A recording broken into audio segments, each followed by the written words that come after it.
Once, in a distant galaxy, a war raged between two powerful civilizations. On one side were the Galrithians, a technologically advanced alien race known for their imposing size, bioluminescent skin, and telepathic abilities. On the other side, the coalition of human forces had come to the aid of a handful of smaller planets, caught in the crossfire of the Galrithian Empire's expansion. These battles had lasted for decades, leaving entire worlds in ruin. Among the many soldiers in the coalition, there was a man named Arik. He was not a commander or even a particularly renowned warrior, just another soldier trying to survive in a war much larger than himself. He was practical, disciplined, and had learned to keep his head down, following orders without question. The burden of endless conflict weighed heavily on his shoulders, but he was used to it. In his mind, survival was the only goal, and every battle was simply another chance to stay alive. One fateful day, Arik and his unit were sent on a high-stakes mission to infiltrate a Galrithian stronghold on a forested moon called Kylos. The mission was simple: rescue prisoners of war being held by the Galrithians and extract them before reinforcements could arrive.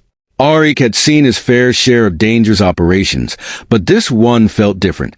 The stakes were higher than usual, and there was an unsettling feeling in the air. The team landed on Kylos under the cover of night, their dropship barely making a sound as it hovered above the dense jungle. As they moved silently through the underbrush, Arik noticed how the bioluminescent plants illuminated their path, casting an eerie glow over the landscape. His grip tightened around his weapon as the squad approached the Galrithian stronghold. The mission quickly went awry. The Galrithian defenses were far stronger than anticipated, and the unit was soon pinned down by heavy fire. Arik and his comrades fought fiercely, but the Galrithians were relentless, their towering forms glowing menacingly in the dark. One by one, Arik's fellow soldiers fell, their bodies swallowed by the thick, glowing underbrush. In the chaos, Arik found himself separated from the rest of the survivors, deeper into the jungle. Wounded but determined, he pressed on alone, determined to complete the mission or at least find a way to escape. That's when he stumbled upon a hidden cave system, its entrance concealed by thick vines and glowing moss. Inside, Arik was met with an unexpected sight. The cave was not just a hideout. It was a sanctuary, and in its depths, he discovered the figure of a young woman, unlike any alien he had ever seen. She was Galrithian, but there was something regal about her appearance. Her skin glowed more softly than the others he had encountered, and her telepathic abilities reached out to him, not in violence, but in fear and desperation. Arik's instincts screamed at him to raise his weapon, but something about her made him hesitate. There was no malice in her eyes, only pleading. She was a prisoner, he realized, chained to the cave wall, her wrists bound by glowing shackles of Galrithian design. He wasn't sure why he felt compelled to act, but he found himself moving toward her, his heart pounding in his chest. Using his knife, Arik managed to cut through the vines and break the mechanisms that held her captive. As the shackles fell from her wrists, the alien woman's telepathic presence surged, flooding his mind with a mixture of gratitude and fear. She was a princess, the daughter of a Galrithian noble, held captive by her own people as a pawn in the ongoing war. The princess, whose name Arik could not pronounce, communicated with him through her telepathic ability. Her thoughts were clearer now that she was free, and she explained that her father, a high-ranking official, had arranged her imprisonment to control political factions within the Empire. Her fate had been sealed as a bargaining chip, until Arik freed her. Suddenly, the sound of Galrithian soldiers echoed through the cave, their telepathic communications alerting Arik that they were closing in fast. The princess looked at him with wide, pleading eyes. In that moment, Arik knew what he had to do. Without hesitation, he grabbed her hand, pulling her deeper into the cave system in search of an escape route. They ran through the narrow tunnels, the glow of the princess's skin illuminating their path as they fled the approaching soldiers. Arik's mind raced as he tried to come up with a plan, but the caves were a maze, and he knew it was only a matter of time before the Galrithians caught up with them. They had to keep moving. Hours passed as they navigated the labyrinthine caves, and the princess never let go of his hand, her telepathic voice urging him onward. Auric, too, felt a strange sense of connection forming between them. A bond born not of words but of shared danger and survival. She was no longer just a member of the enemy. She was a living, breathing individual relying on him for safety.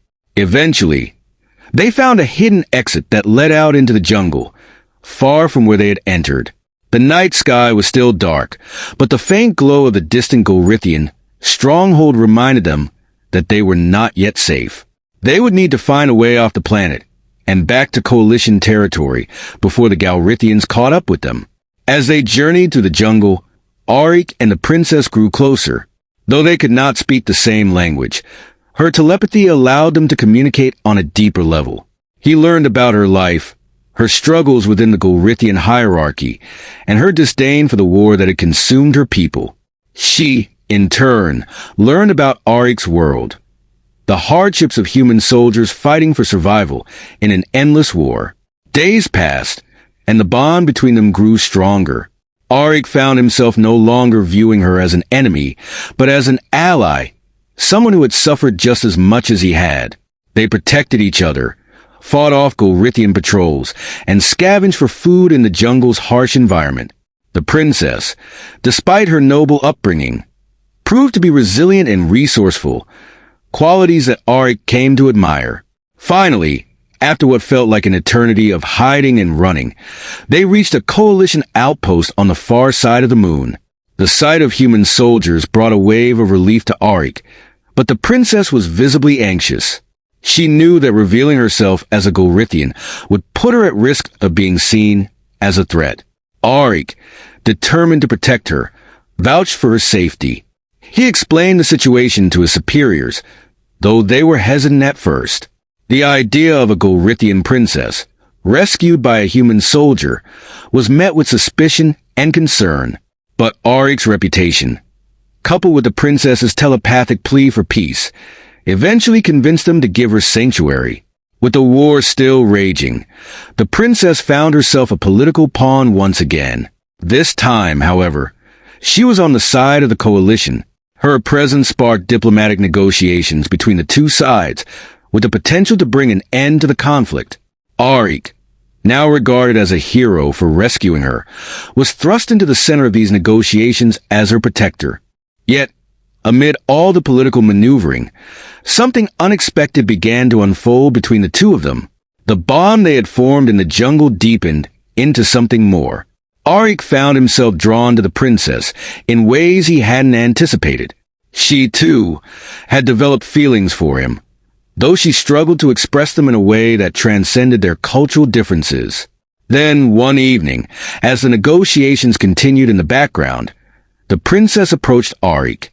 Her telepathic presence filled his mind, not with words, but with a flood of emotions, gratitude, admiration, and something more profound.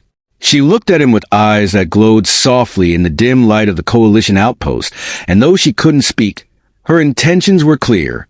She wanted to marry him. The weight of her request hit Auric like a tidal wave. He had never imagined that his life would lead to such a place, standing on the brink of an interspecies union that could change the course of history. The implications were vast. Such a marriage would symbolize the unity between their two peoples, a potential bridge between two warring civilizations. But it wasn't just about politics. Auric had come to care for her deeply. Despite the differences in their appearance and their worlds, they had shared something that transcended language and species, a connection forged in the fires of battle and survival. Still, the decision was not easy. Auric knew that accepting her proposal would come with consequences. There would be those on both sides who would oppose such a union, seeing it as a betrayal or a weakness. He would no longer be just a soldier. He would become a symbol, for better or worse. After what felt like hours of silence, Auric finally reached out, taking her hand in his. He looked into her glowing eyes and nodded, his heart pounding in his chest. The princess's telepathic presence filled his mind once more, but this time it was different. There was no fear, no hesitation, only joy. Their union was announced shortly after, and it sent shockwaves through both the Coalition and the Gorithian Empire.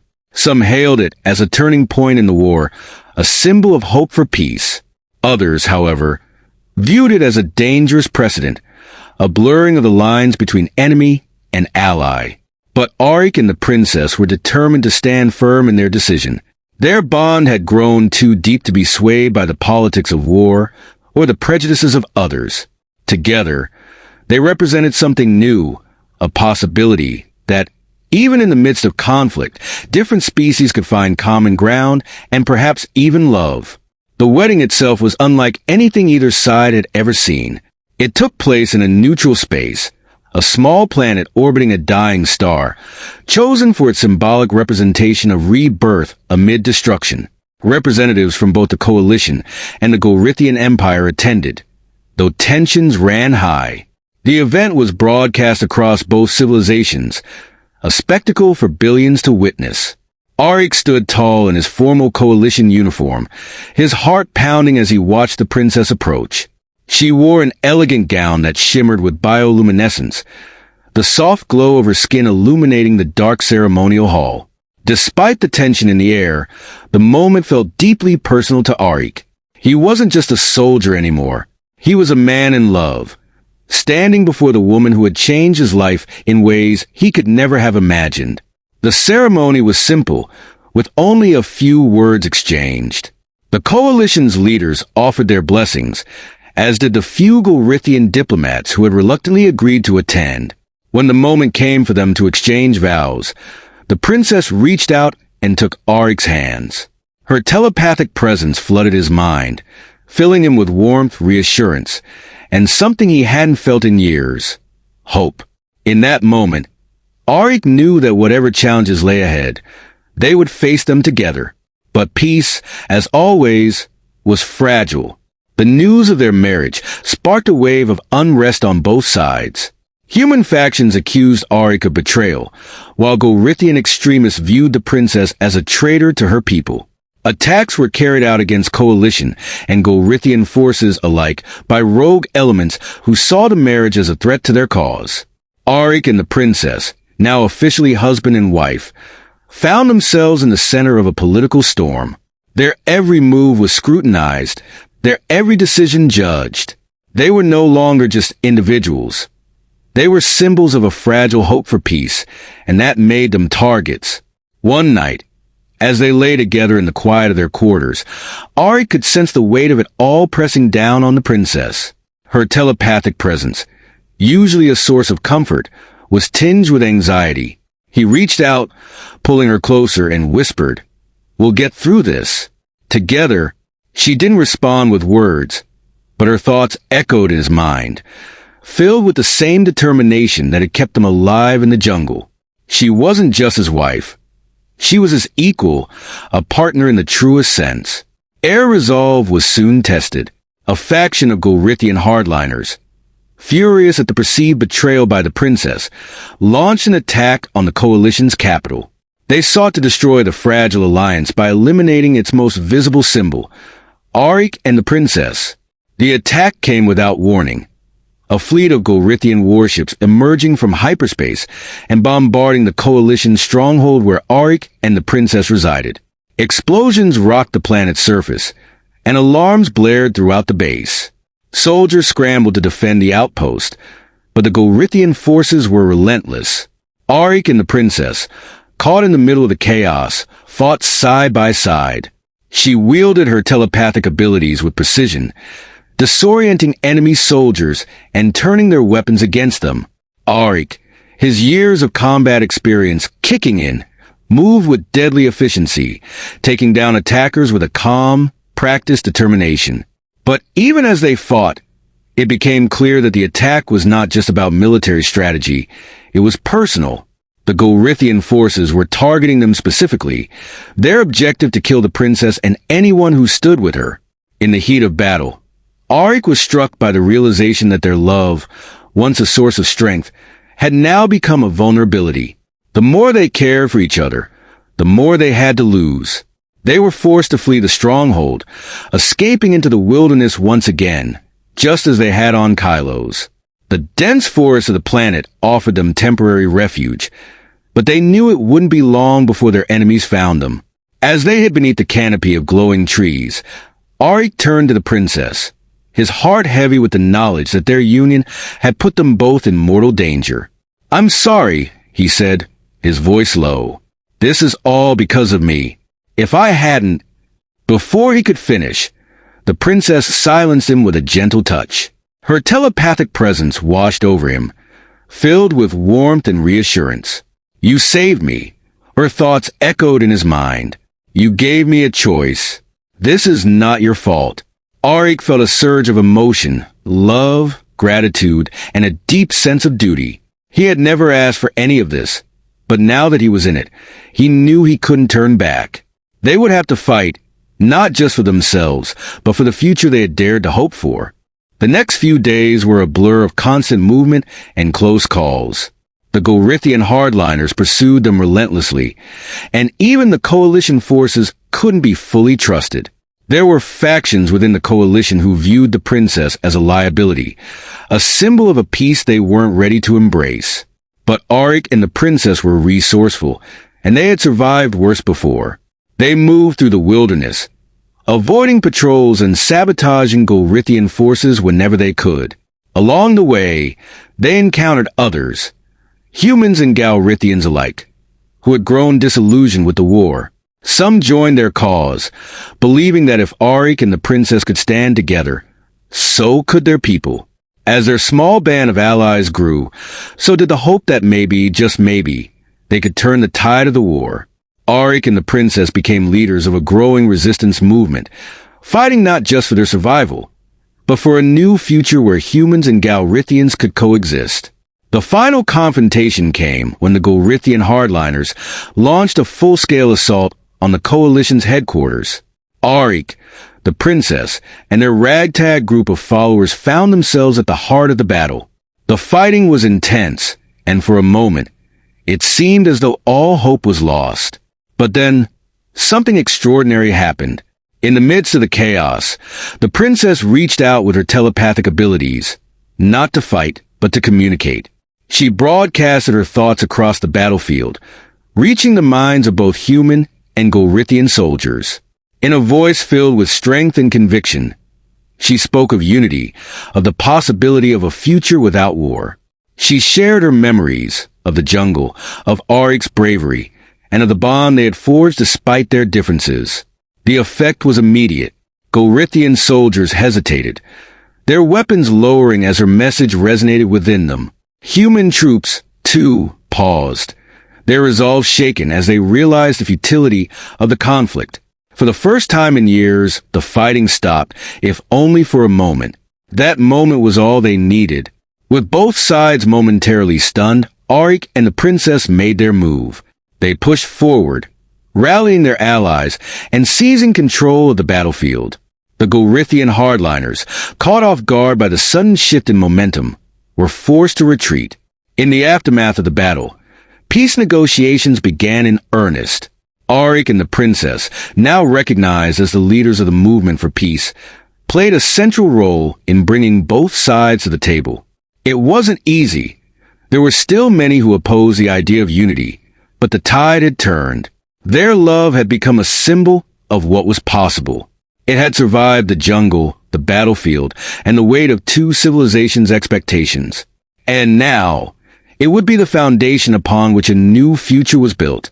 Years later, as the galaxy began to rebuild from the devastation of war, Auric and the princess stood together on the steps of the newly established Peace Council. The path ahead would not be easy, but they knew that together, they could face whatever challenges lay in their future. Because after everything they had been through, they had learned one undeniable truth. Love was stronger than war. As the years passed, Auric and the princess became legends in their own right, their story told across both human and Gorithian worlds. They were not just figures of the peace agreement. They were symbols of the impossible becoming possible, of a love that had transcended the barriers of species, language, and war. But beneath the titles and the legacy they were building, they remained the same people who had survived the jungle together, who had trusted each other when no one else did. Their influence over the galaxy's future only grew. The peace agreement they had helped forge was fragile at first, constantly threatened by old wounds and deep-rooted grudges. Skirmishes occasionally broke out along the border planets, and extremist factions from both sides continued to sow discord.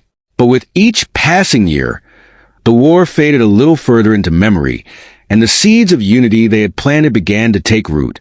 Auric, who had once been a soldier on the front lines, now found himself in the unfamiliar role of a diplomat. He had never imagined this life for himself, attending high-level meetings, negotiating trade deals, and addressing the concerns of both humans and Galrithians. But he was not alone in these efforts. The princess stood by his side, her telepathic presence always a reassuring force in his mind, guiding him through the intricacies of politics and diplomacy. Her abilities allowed her to sense the emotions and intentions of those around them, helping to steer delicate negotiations toward peace rather than conflict. Together, they navigated the complexities of their new roles, leaning on each other in moments of doubt. And there were many. The weight of their responsibilities was immense. Each decision they made carried the potential to either strengthen the fragile peace or unravel it. But they faced every challenge as they had from the beginning, together with trust and an unshakable bond. In time, their union became more than just a political symbol. It became the foundation of a new era of cooperation between humans and Galrithians. Slowly, barriers between the two civilizations began to fall. Trade routes were established, cultural exchanges were initiated, and even mixed communities began to form on neutral planets, where humans and Galrithians lived side by side. Yet, peace was never easy. Both Auric and the princess knew that their work was far from over. They had become targets for those who still clung to the old ways of hatred and division. Assassination attempts were made on more than one occasion, each one testing the resilience of the peace they had fought so hard to create. But every time they were attacked, they emerged stronger, their bond unbreakable. Years passed, and the galaxy began to change in ways that no one had anticipated.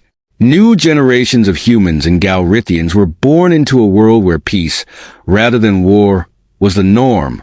For these children, the idea of conflict between the two species was something they read about in history books, a distant memory from a time before unity. Auric and the princess watched as the galaxy transformed, feeling a deep sense of pride in what they had helped create. They knew that the peace they had fought for would never be perfect, but it was real, and it was lasting. And as long as they continued to work for it, there was hope that the mistakes of the past would not be repeated. But life, even for heroes, is not without its challenges. One day, many years after their marriage, the princess fell gravely ill. Her bioluminescent skin, once glowing with vibrant light, began to fade. The Galrithian healers were at a loss. Her condition was something they had never seen before, a mysterious illness that defied all known treatments. Auric, devastated, refused to leave her side. He had faced war and death, but the thought of losing her was a pain he couldn't bear. The entire galaxy held its breath as the news of her illness spread. Messages of support poured in from every corner of the galaxy, from human worlds and Galrithian cities alike. Her presence had become more than just a symbol of peace. It was a beacon of hope for countless people. Despite the best efforts of the galaxy's most brilliant minds, the princess's condition continued to worsen. She grew weaker with each passing day, and Auric, for the first time in his life, felt truly helpless. He had always been able to protect her before, to fight for her. But this was a battle he couldn't win. One evening, as they sat together in the quiet of their private quarters, the princess reached out to Auric with the last of her strength. Her telepathic voice was faint but clear, filling his mind with a warmth that he had come to know so well. "You've given me more than I ever could have hoped for," she told him. "We've built something together, something that will outlast both of us." Tears filled Auric's eyes as he took her hand, his heart breaking. "I can't do this without you," he whispered. "You can," she replied gently. "You will. Our love, what we've built, it will never die." Even after I'm gone, it will live on in every life we've touched, in every corner of the galaxy that we've helped bring together. Auric, fighting back his tears, leaned down and kissed her forehead, the faint glow of her skin still warm beneath his lips. The princess passed away that night, her light fading into the stillness of the stars. Her death sent shockwaves through the galaxy. Mourners gathered on countless worlds, both human and Golrithian, to honor her memory. Leaders from across the galaxy came together to pay their respects, recognizing her as the symbol of a peace that had once seemed impossible. Auric, devastated by her loss, withdrew from public life for a time, retreating to the quiet of their home on the neutral planet where they had first married. But even in his grief, he knew that the work they had begun could not end with her death. He owed it to her, to the galaxy, to continue what they had started. And so, after a period of mourning, Auric returned to the public eye. Though his heart was heavy with loss, his resolve was stronger than ever. He dedicated the rest of his life to ensuring that the peace they had fought for would endure, that the lessons they had learned in the jungles of Kylos, in the heat of battle, and in the quiet moments of love would guide the galaxy toward a future of unity. As the years passed, Auric became a beloved figure, a living testament to the power of love and the possibility of peace. He never remarried, for no one could ever take the place of the princess in his heart. But he carried her memory with him always, in every decision he made, in every speech he gave, in every step he took toward building the future they had dreamed of together. And when at last, Auric's time came to join his beloved in the stars, the galaxy mourned the loss of a true hero. But the peace they had built, the love they had shared, lived on. It lived in the hearts of every human in Golrithian who had come to believe in a better future, in the stars that now shone a little brighter because of them. In the end, Auric and the princess had proved that even in a galaxy torn apart by war, love was the most powerful force of all. It had brought them together. It had changed the course of history, and it had given birth to a peace that would last for generations to come. And so, their story became legend, a story of love, courage, and hope, passed down from one generation to the next. A story that reminded everyone, no matter how different they seemed, that the things that united them were far stronger than the things that divided them.